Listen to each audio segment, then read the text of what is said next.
We have guild members across the craft disciplines, each maker having been selected from the annual application process and demonstrating a high level of craftsmanship and original design.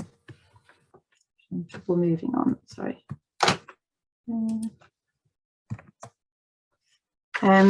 Some images there of a few of our makers in their studio spaces. And some of their amazing work that we have on display in the gallery. Potter Molly Curley founded the Guild in 1984. She sadly passed away last month at the grand age of 93, having put the wheels in motion for supporting and nurturing not only Guild members, but also our many national and international guest artists and tutors. After huge fundraising efforts, the Guild in 2002 opened its first permanent gallery and education space, Craft in the Bay. The building itself has historic interest through its former life as a D shed in what was once the industrial docks of Cardiff before its redevelopment. And over the past 38 years, the Makers Guild has continued to aspire to Molly's ambition to champion Welsh craft makers and create the centre of excellence for craft and applied art. Within the gallery, we have about 6 exhibitions a year, and there's just some images here to show you some of the past exhibitions and to give you an idea of the space if you're not familiar with the gallery, and also workshops and things that we do with young people and adults, community groups. Pattern Line Form has been an enriching partnership between the Makers Guild and the Queen Elizabeth Scholarship Trust. It's curated by Guild member and textile artist Laura Thomas, and the exhibition shows an exceptional level of craftsmanship and originality from all the artists represented. Laura is a woven textile artist, designer and maker with vast experience in curating specialist exhibitions of contemporary craft. She's also a QEST Ashley Foundation Scholar and Ambassador for QEST. I'd like to take this opportunity to congratulate Laura on curating such an interesting and striking exhibition. Thank you, Laura, the exhibiting artist, thank you to you and the team at QEST, particularly Louise, Catherine and Deborah. There are some images of the exhibition. So I'd like to now pass over to the CEO of QEST, Deborah Pocock, who's going to take over and tell you a bit more about QEST itself. Thank you.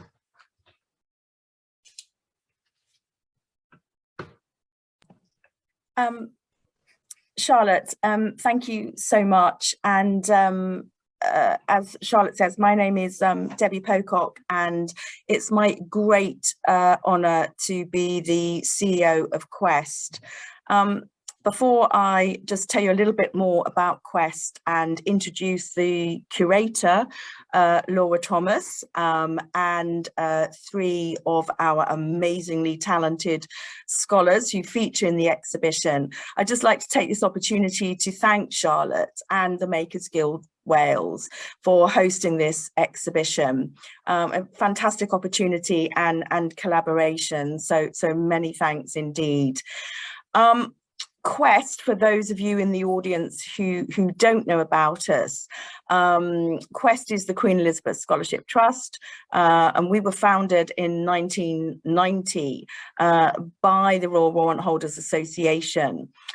Its mission in 1990 has continued to this day, and that's to support the training and education of talented craftspeople. To date, we've supported around 650 makers across many craft disciplines, some of which you're seeing today, but we really do cover a very broad range of craft skills, from the traditional to the contemporary.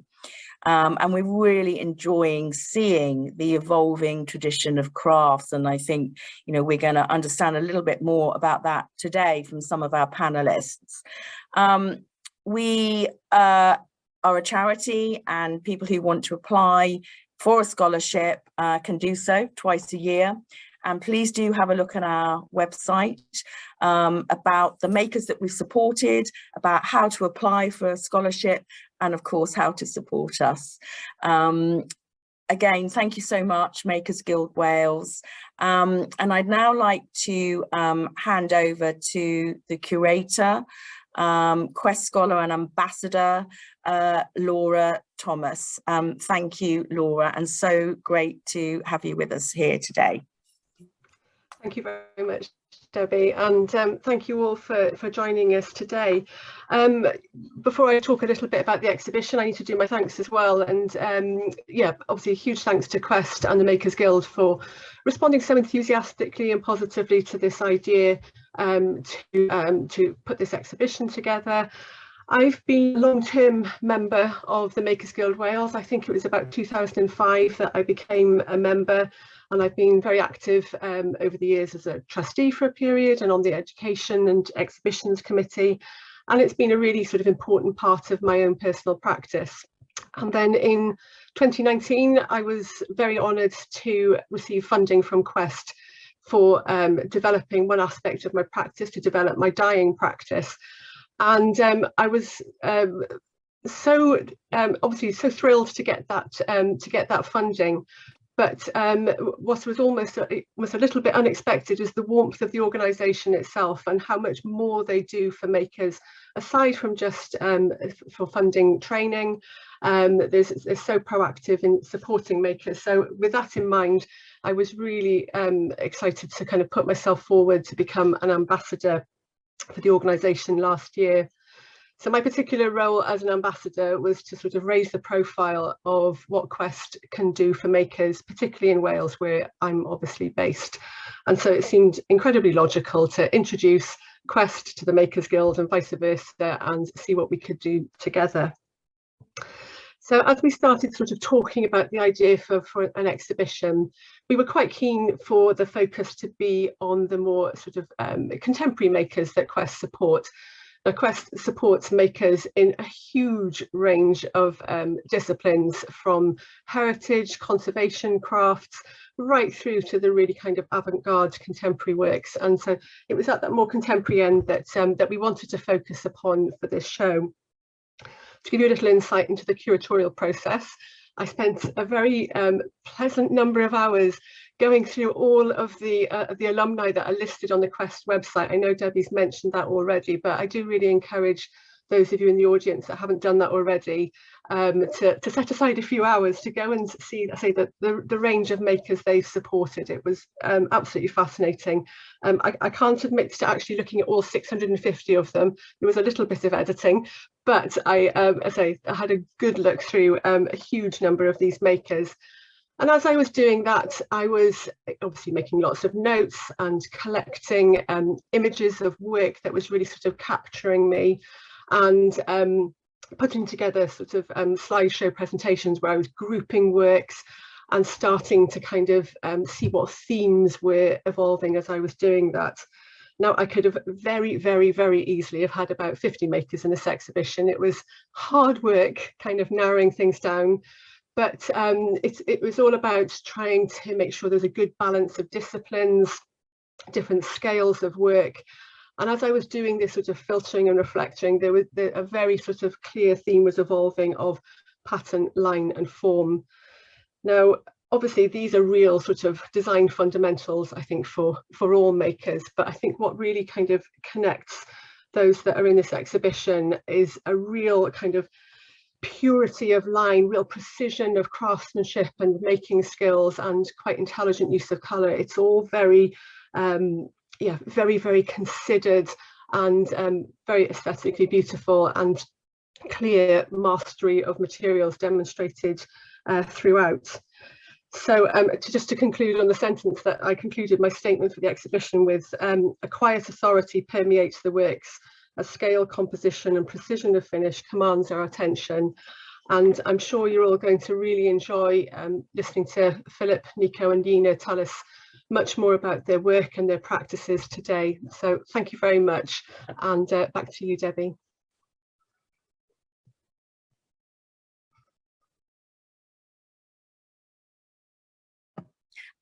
Thank you, Laura, so much once again for being our champion in Wales and representing the Makers Guild Wales, and for your insight into pattern line form. It is a truly inspirational exhibition and showcase, and I love the use of the word material mastery. That really struck me, and these are true masters of their craft. And you also use the words, I think, practical curiosity, and that's one of the things I really love about our QEST family, our group of talented makers, is they are all curious. They all bring their, their passion and their energy and their influences to their craft. So we're really lucky today to be joined by 3 of the makers that are represented in the exhibition. And there are 10 makers in total. And I should say, of course, if you are in Cardiff, please do go and have a look at the exhibition. And if you can't do that, there is a virtual walkthrough of the exhibition. And I think Louisa sent the link to you, but we can send that afterwards to you also. So let's now hear from the makers themselves, and I'll just briefly introduce them all to you, and then it's going to be over to them. And what we're really hoping for today is a conversation between the makers, and hopefully you won't hear too much from me. So let me go to Yeena Yoon, who is a jewellery designer maker, Nico Conti, who is a ceramicist, and Philip Walker, who is a wood sculptor. So first of all, let's just get a little introduction, a little bit of insight into what these makers do, and then we're going to turn to pattern line form and what that actually means to each of the individual makers. So Yeena, do you want to start by introducing yourself? Hello, my name's Yeena. I'm a jewellery designer and maker based in London. And last year I was privileged to have been awarded QEST Scholarship, and I am one of the William Parker Scholar since last year. And the scholarship, through the Scholarship Trust, I am enhancing 2 key crafts which I'm passionate about, which is to do with goldsmithing and learning the goldsmith from the Italian master called Giovanni Cavaya, learning how to alloy and work a very fine wire work through him. And in London, I'm learning lapidary through another QEST scholar, great QEST scholar called Charlotte Kingston, and Mike and Sandra, who are UK's predominant lapidarist existing to this date. And I feel honoured to be able to spend time with them to enhance those skills. And my aim is to try to bring those 2 crafts together to create something unexpected and exciting to look at.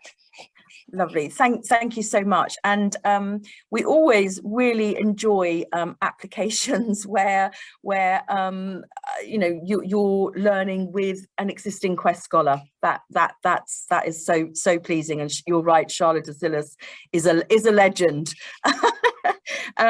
Nico, just coming to you, just to give a little bit of a intro to yourself and your scholarship. Yeah, so I'm Nico. I'm originally from Malta and moved to London to study ceramics. And there I discovered ceramic 3D printing, which uses ceramics to 3D print quite unique forms. And I was awarded the QEST Winch Design Scholarship in order to be able to work with a factory called Nandgaru Porcelain, which is a Welsh porcelain factory that was founded in the early 1800s and closed after a few years. And recently they rediscovered the porcelain there, and they've asked me to work with it. And I really want, QEST really helped me to be able to work with this project, because it's no easy task to take very old recipe of clay and try to adapt it to today's to my technology, to 3D printing, without really compromising what makes it so translucent and so beautiful. Yeah, so I'm still working on that project. So it's proving to be much more difficult than I thought initially, but like you learn so much from the failures, and my work is all about utilizing failures and try to make something beautiful from something that's not intended initially. So yeah. Thank you so much. And I love, a lot of makers actually talk about failing, and it's not really failing. It's the journey, isn't it? It's you have to fail to succeed. And of course, a wonderful Welsh connection there. So Philip, over to you just to introduce yourself. Good morning. Good afternoon, I should say. Yeah. I'm Philip. I'm a wood sculptor. I work with large and small scale pieces. Started life as a tree surgeon and then slowly worked my way into a more creative path. My scholarship is QEST Carpenters Company Scholarship, training with Alison Crowther, who's a reputable and amazing sculptor, and she's teaching me the sort of hand carving elements, using more traditional tools to sort of progress my work and the patterns and textures that I impose on them. Great, thank you. And I think I should just say that each scholar, you may have heard them mention an organisation. So I think it is just worth saying that they are the people, we QEST can only support makers because of the wonderful donors that we have. And Yeena mentioned William Parker, who is a donor. Philip mentioned the Carpenters Company, the Livery Company, and Nico mentioned Winch Design, who have supported his scholarship. So this is how we're able to do what we do. So thank you, each of you, for mentioning your supporters. And I know that you each have a relationship with those very generous people. So now let's turn to pattern line form and try and get a little bit of an understanding what that actually means to each of you. So Yeena, perhaps we could sort of turn to you first. Yeah, for me, pattern line and form, when Laura invited me for the exhibition, I was thrilled to be part of it because it was something that my work intrinsically work with. And it is because I come from a different profession background, which is an architecture.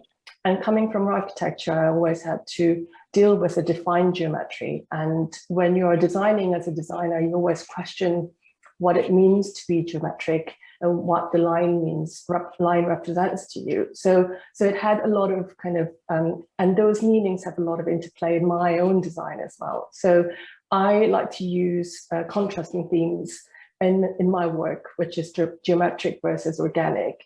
And my interpretation of those geometric comes from a definitive geometry, which is clear lines and precise kind of actions of forms. And that for me is much more kind of masculine representations of a geometric language.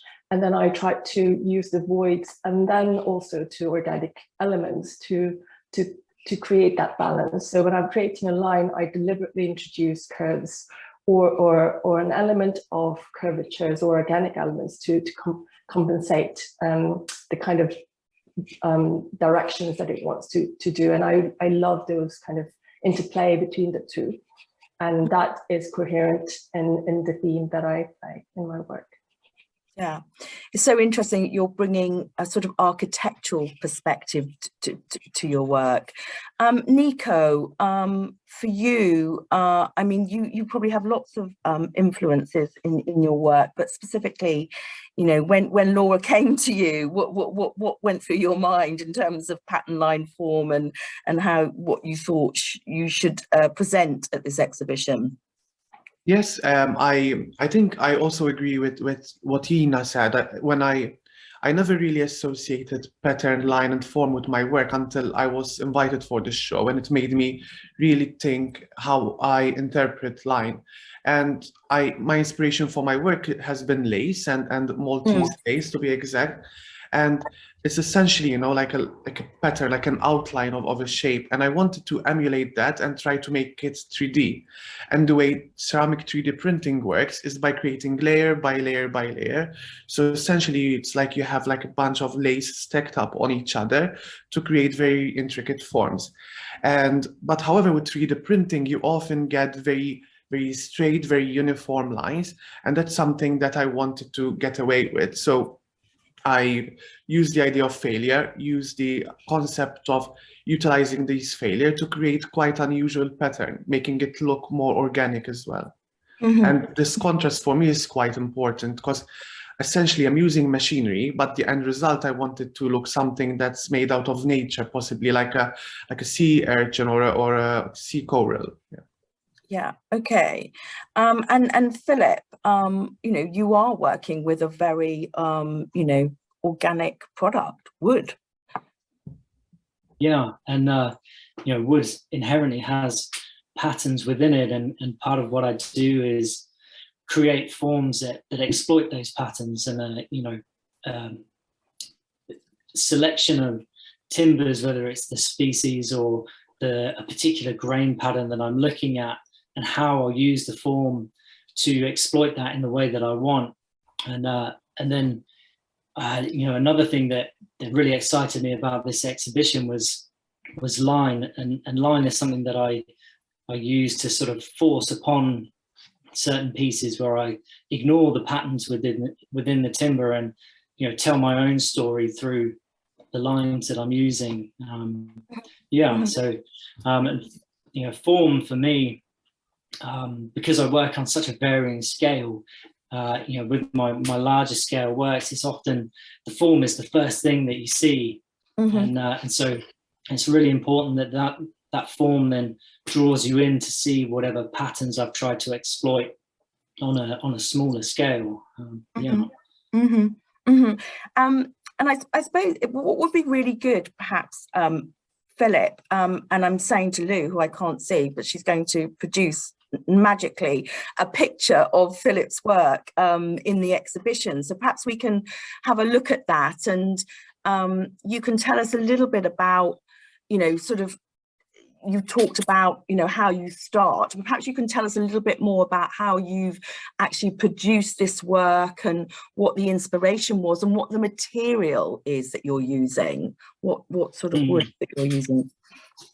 Yeah, so this trio of darkness within spheres. So the wood is Robinia pseudoacacia. It's a hardwood.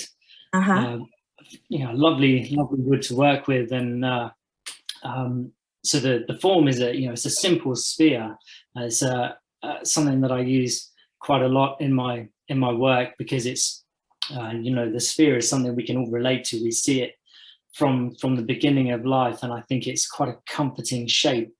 And obviously the bits that I've removed, I've used the pattern of the annual rings to guide me of, you know, what material to remove, and then I've used scorching to highlight that pattern on the inside. And the inspiration for this whole series of work, the Darkness Within series, is it's just, you know, the darkness within is a sort of a feeling that I have, and I know other people have. It's, you know, that feeling of you know, sadness or sorrow or anger, and, you know, something that certainly as an artist I feel quite a lot. And, you know, I'm quite an emotional person, so I, you know, use these forms as a vehicle to express that. Yeah. And I mean, you know, Nico and Yeena, do you feel like that? I mean, you know, makers give so much of themselves, and that is, you know, we see the beautiful products that you're producing. Do you feel that? I think, yeah, inevitably there are an element of your on QEST sort of embedded in your work, and that's either that's a curious quest for materials or emotions, or the both. I think it's always there. And what I really like about Philip's work is, in a way, he uses a very simple geometry, and what that forces you to do is that take away the eye to just look at the essence of the material and the work within, and that provokes lots of curiosity for the viewers. And I think there's a very, very strong kind of power within that, and I can understand why the controlled form is very important for his work, because then it allows the rest of it to flourish, and then he can concentrate on the different layers within that. And I can definitely resonate with that through my work as well. So, and also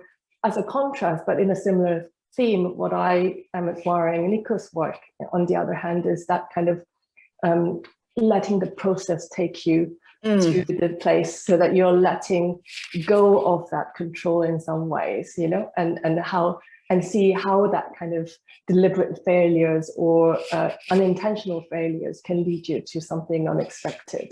And as an artist, those two themes are always a push and pull. Yeah. So definitely very, very interesting. Yeah. Nico's nodding. So yeah, Nico, do you want to respond to that? Yeah, I fully thank you. First of all, thank you for the compliment, and I fully agree with what you both said, and I find it so interesting that, because like both of you are excellent craftspeople, but you're also not neglecting the conceptual part of the work, and it's so easy to do when you're focusing so much on perfecting the material to really think about the concept later on. However, it's so obvious that there's thought behind your work, and I think it's quite important, because craft in these recent years has been elevated to a fine art standard in some cases, and I think the concept to it has been quite passionate for me. Especially, I come from a fine art background, and I studied material afterwards. So I always thought about the work before starting doing it. However, in the pieces that you see here, I really wanted the material to speak for itself, to like not try to push the material in sort of one direction too much. And the loopiness that you see there is the material behaving how it wants to behave. So essentially, I put in a slight glitch in the program, and what happens is that the clay just falls naturally and creates these little loops that I don't have control over. Yeah.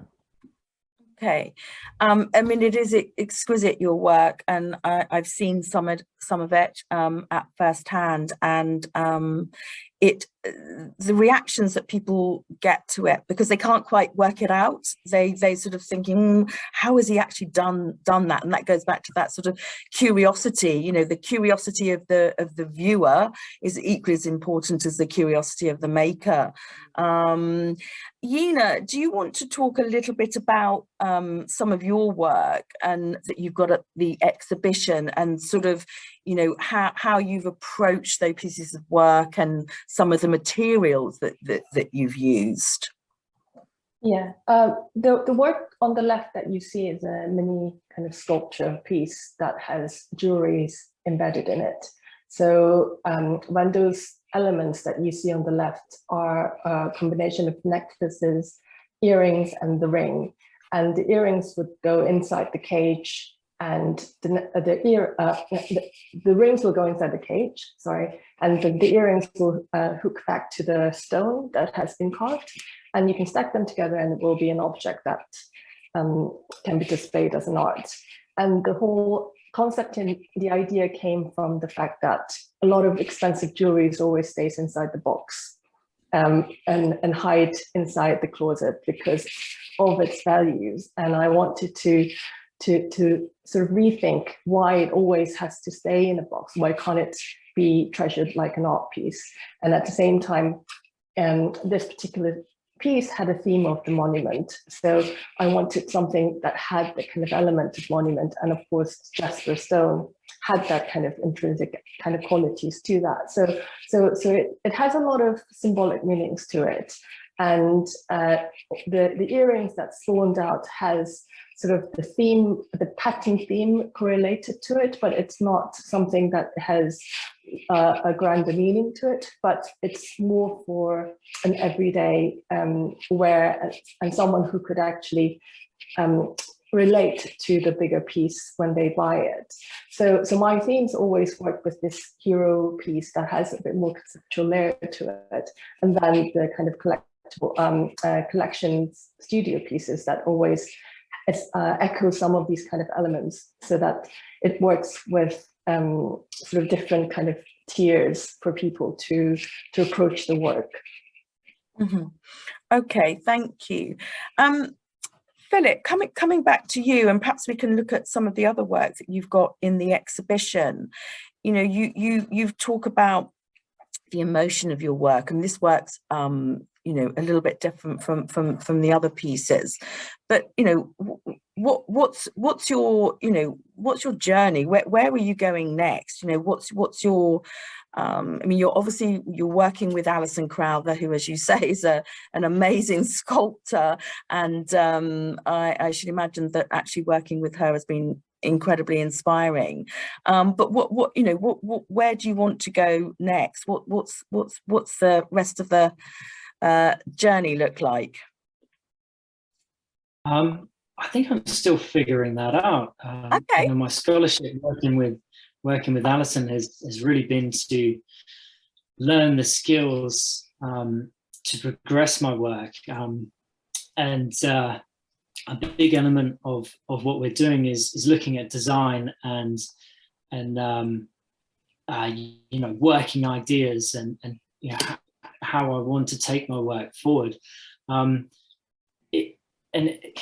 skills that I'm learning, they're just to facilitate the idea of putting emotion into my work. I think that's really the direction that I'm going. I want my work to tell a story, or you know, I don't want it just to be a standalone object that has no meaning.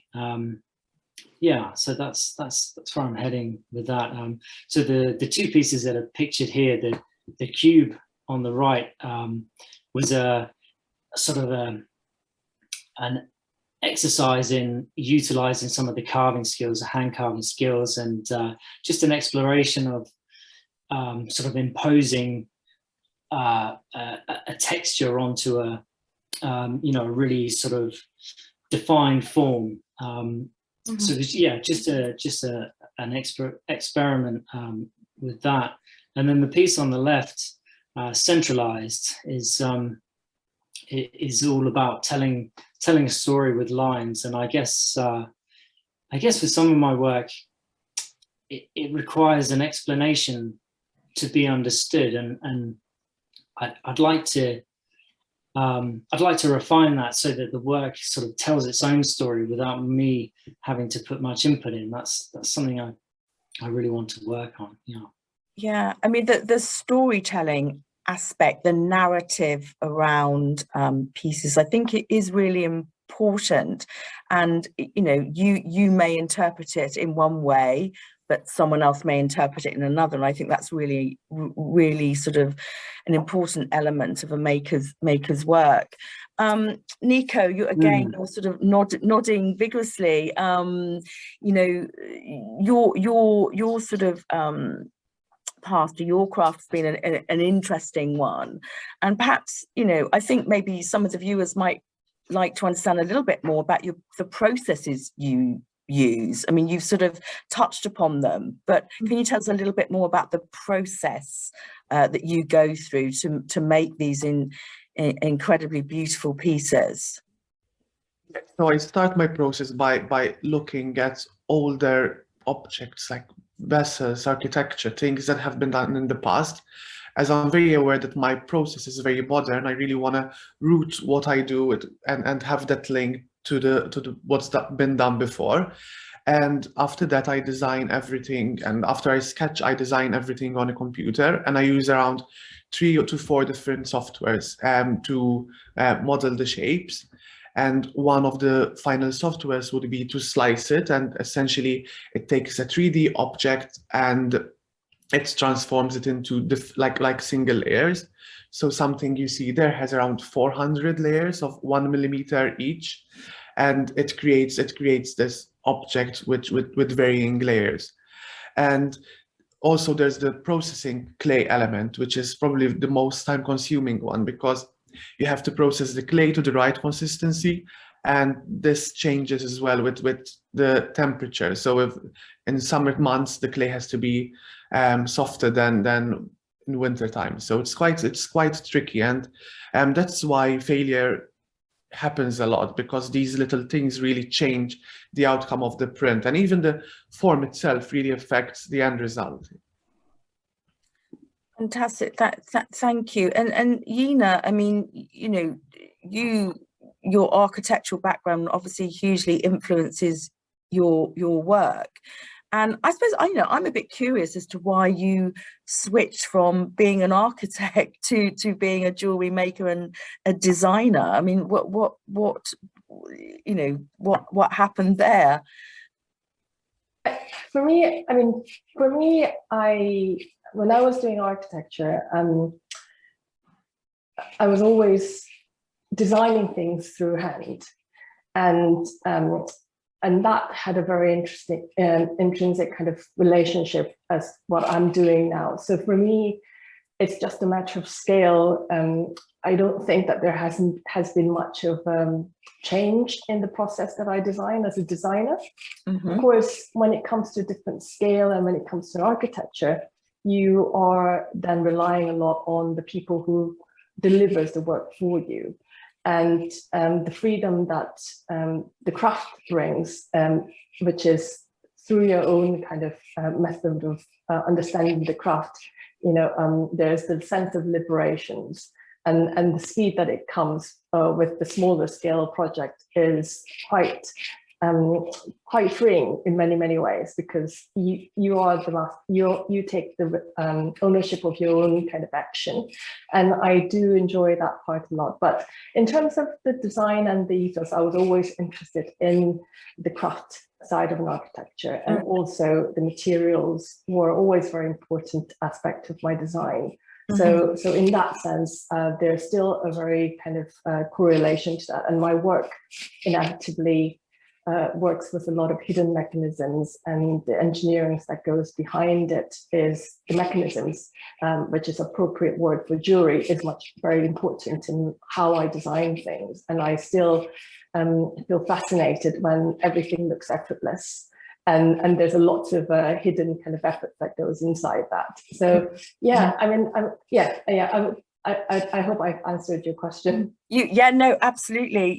You have, and it's just fascinating to hear from you all. You all approach your work in different ways, in a very thoughtful way, and your influences. And I think that there is a sort of commonality though in terms of the emotion that you put into it and the storytelling behind it. We always talk about the storytelling and the narrative, and all of our alumni, we're endlessly fascinated, and it's quite hard being a craftsperson, isn't it? A maker, it's not easy, it's especially over the last few years as well. I think it's been a huge challenge. I don't know if Laura's still there, Laura Thomas, our curator, but I don't know if she would like to. You've listened to these makers talking about their influences of pattern, line, form. Do you have any sort of comment to make? You had this vision when you put the exhibition together, and having now sort of heard in a little bit more detail, some of the thinking, how does that sort of strike you? Well, I mean, I think as I was listening, what I was really reflecting on are the kind of the parallels with my practice. I do really see the process of curating exhibitions as a real extension of my creative practice. And I know there's a few in the audience here today that are textile makers and are familiar with my work. And I think they will probably understand, knowing my work, why I've selected the people I have for this exhibition. There's as a weaver, my work is all about lines. You can't avoid it. It's about the two sets of the vertical warp and the horizontal weft, and every weaver is obsessed with that idea of line. But I always get very kind of envious when I'm looking in other craft disciplines, thinking, oh, I wish I could do that sense of line, the three-dimensionality, the curving, and etc. And it's that sort of yeah, I suppose it's my maker's eye for line that kind of that helped me make the decisions as who I wanted in this exhibition. And I'm just wondering if any of you sort of feel similarly when you're, you know, viewing work in exhibitions, if you start to have that sense of envy when you look at work in other disciplines and think, is there something there that I could sort of take into this, you know, the material that I work with? Yeah. Yeah, what I find really interesting is you know, from each of us, the this idea of control, you know, whether over our material that we're working with, and where we're able to relinquish control. So Nico, your work, you know, you said you put sort of errors into your programming to relinquish some of that control and see what happens. And I find that really interesting, because I'm always trying to hang on to control, even though generally it's when things unexpected things happen, that's what makes my work really interesting. And then Yeena as well, you know, you're saying you by stepping away from architecture, you're gaining that control over your work and the materials that you use, and it's really interesting to hear from each of you about the way that lines work and the control that you have over them, and the effect that has on what you produce. Yeah, because like in architecture, for example, in order to ensure the qualities of what you're getting, you have to do a lot of background work, like contracts and all these administrative stuff and specifications, in order to ensure that you get certain amount of qualities, and of course receiving the mock-ups and prototypes, which is beyond your own capability to some degrees. And then of course the money is involved and the budget is involved and the program is involved, which always restrains the quality to some levels, and stepping away from that, you know, the amount of freedom that we get as a craftspeople, you know, to spend as much time as possible to ensure that each line has meanings and each stroke has, that in itself is fascinating. But on the other hand, when the time is your own kind of, you're the dictator of your own time, you know, how do you draw the line? You know, and I would like to throw the question back to all three of you, like, when do you know that the work has stopped? You know, like, how do you define when the work has finished, and let go of your need to be perfect or need to achieve certain level of quality? Yeah. Nico.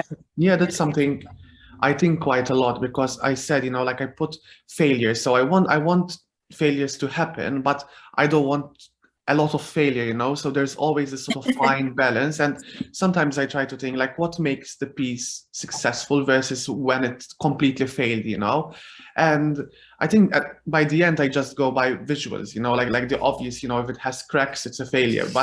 But even so, you know, like I've seen works that is cracked, that is like not from me, from other artists, and I find, you know, like such beauty in certain cracks, for example. So this idea of failure and what really works and what is successful is always a question that arises, and I think the other artists maybe can relate as well.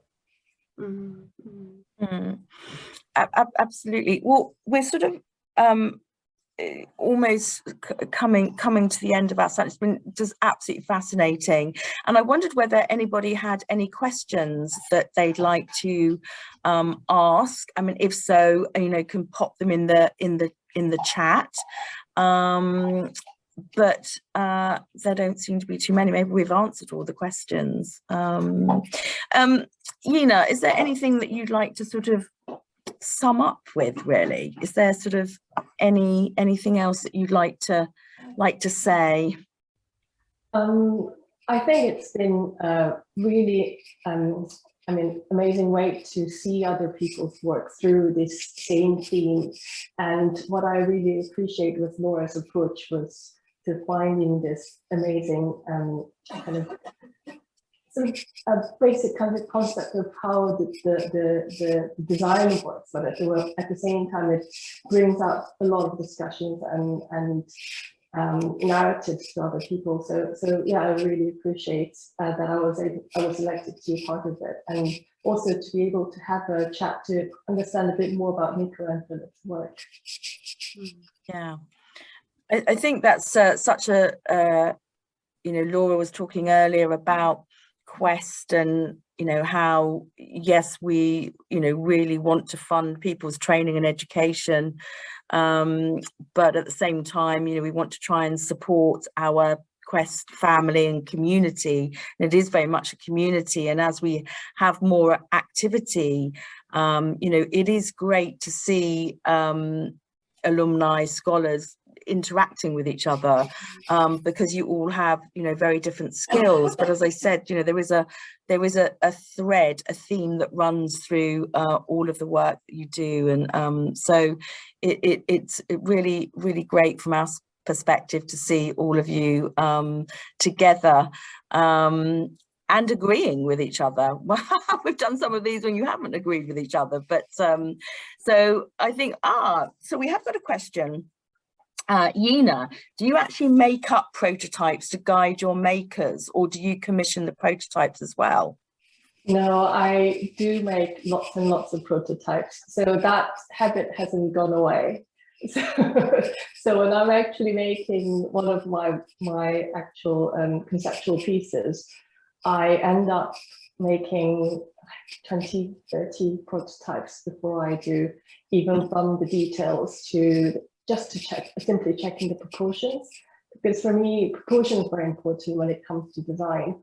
And sometimes when you're working with your sketch, that's why the physical model for me is very important, just to understand that. And also how material actually behaves is sometimes very different to what your mind's eye wants it to imagine. And that has been a great learning curve for me, especially in mixing sort of like organic material with the Yeah, okay. Actually, Philip, I do have a question for you. It's a very simple question, but what sort of wood do you use? I mean, you talked about the hardwood you use, but what other wood do you use? It depends where the piece is going. So a lot of my work, especially the larger scale stuff, is for exterior use, and so it has to be either English oak. Well, it doesn't have to be English oak, but I like to use English oak rather than European oak, or cedar, because they are the only sort of species that last outside. And if it's for inside work, I use anything that interests me. Anything, the great thing about wood is there's such an enormous variety of colors and patterns, and so yeah, I try and use as much as I can. So how do you determine the moisture levels within the wood when you're carving, so that it might distort after the work is done, or do you do any kind of pre-treatments before in order to maintain that shape? So almost everything I make is from green timber, so timber that's been recently felled and holds a lot of moisture, and so I know that it's going to move and crack and change as it dries, and that's sort of an accepted part of my work. And it's one of the things I struggle with, as a bit of a perfectionist, knowing that things are going to change and it's completely outside of my control. But it's also the thing that attracts me to the material. I sort of love and hate not having that control, but I usually love the result. Yeah, It's beautiful work. Keely, thank you for your question. That's really great question, actually, because, and Keely said, do you all foresee yourselves as masters of your craft, sharing your expertise with other QEST applicants in the future, or indeed, you know, passing your skills on to the next generation? You know, it is a crucial thing that QEST always considers, because we know, you know, in many crafts, you know, there aren't people to pass on the skills, and for us, you know, when we're looking for QEST applicants, we're, you know, really thinking about, you know, teaching, training. So what's your sort of views on that? Laura, I know you do a lot of teaching anyway, but the other panelists, I mean, you know, what do you think about, yeah, passing skills on? And we know, don't we, that Yeena's working with Charlotte Kingston, who is a former QEST scholar. So there goes the virtuous circle. But yeah, what are your thoughts on that? Teaching, passing skills on. Nico, I mean, you're at the beginning of your career, really. Yeah, I think I've had some requests to help other people, you know, and I did help them. And some of my friends tell me, make sure they don't copy you, make sure they won't steal your ideas, you know, don't tell them too much, things like that. And but you know, like I don't agree with that. I think what I have is essentially a machine, and it doesn't do all the work, you know. There's so much of me that goes into the practice, so much of the idea. So essentially it's like having a throwing wheel. It's not that different, you know. So it really comes to the person, to their ideas, and how they want to use it. So yeah, I think in the future I'd be up to help people to really take something and put their identity to it. Yeah. I really agree with Nico there. I think it's important to share as much information as possible, because you know it grows craft, you know, across the board, and I think everyone will have their own interpretation and their own input into whatever they make, despite what techniques they know. So yeah, I think I'm always happy to share whatever information I can. As for seeing myself as a master, I will have to wait and see. I'm not sure about that. Well, I think you're absolutely well on the way, and I'm sure Alison would be very proud indeed. So I think we are almost at the end, sadly, of our webinar today. I want to thank you so much, Yeena, Nico, Philip, for your insights today. Just yeah, so thoughtful, so inspirational, and lovely to see you all interacting with each other. I think you didn't really know each other before, so that's so lovely to see. I'd like to thank Laura again for her curation, to thank Charlotte and the Makers Guild Wales for hosting this exhibition. And I should say, you know, again, that I think there's a reception on Friday. So, you know, if you are in the area, or if you're not in the area, get on a train, go and have a look at it. And I know Joanna Manousis, she's just popped up on the chat, another one of the artists. She's going to be there as well, and Zoe Wilson, who's also involved in the exhibition. So thank you again all. Thank you so much, everyone, for joining us, and keep safe, and look forward to seeing you all again soon.